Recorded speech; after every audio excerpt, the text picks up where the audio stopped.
He's been called the Zen Master of the horse world, but Buck Brannaman is better known as the true-life horse whisperer. He is now the subject of an award-winning documentary film, and early show contributor Katrina Szish is here to tell us all about it. Nice to see you this morning. Nice to see you, too. Well, this documentary, Buck, is the work of first-time filmmaker Cindy Meehl, and it takes you into the world of Buck Brannaman and his amazing way with horses. I don't know if I would have made it without horses. I don't know. I hate to think of it. Everything you do with a horse, it's a dance. Buck Brannaman has been called a sage on horseback, sharing his wisdom at horse training clinics across the country.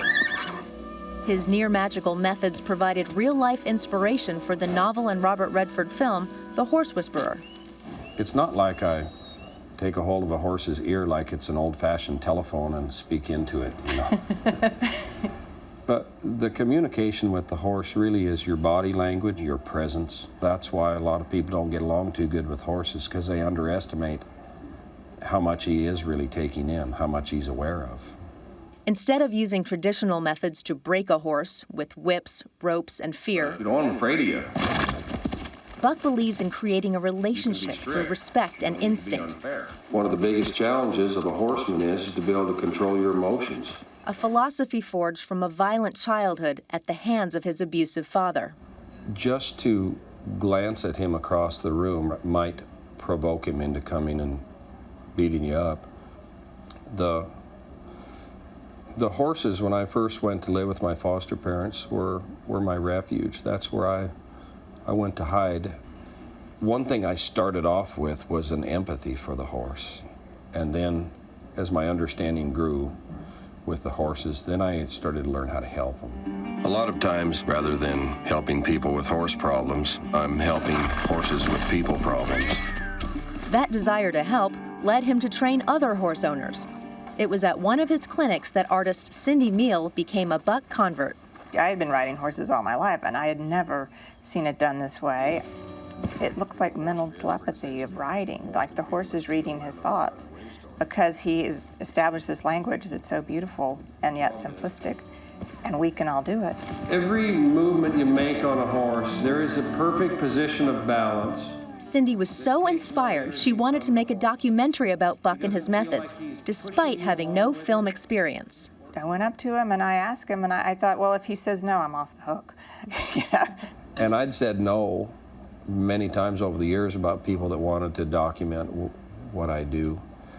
And she must have just caught me at the right time, and I said, well, go ahead.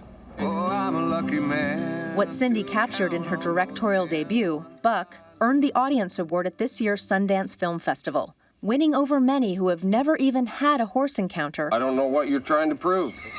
With lessons more often about humans than horses. And if you got a lot going on in your life, probably a lot of it's a lot bigger story than this horse. He sneaks in all these life lessons when he's talking about horses. It's really a metaphor for people. Sound fair? Look at Buck's life and his transformation and realize that it doesn't matter what's happened in your past, that you too can leave that baggage behind and start today and do whatever you want. It'll make you better in areas that you didn't think related to horses. What you learned from Buck, did that completely change your relationship with your horses? Totally, totally. It's okay. There you go. There's a new respect that we have. They're just so with you. It's such a different feeling. There's no pulling, yanking, you know, it's a dance partner, it's a glide. Such is the legacy Buck hopes to leave to the equestrian community. What do you love most about what you do? Well, there's been a lot of horses over the years where people would say, just so you know, this is our last stop. All I know is if it doesn't work, we're done. And thousands and thousands of horses over the years have ended up living a long life with the person once they understood each other. Everybody wins.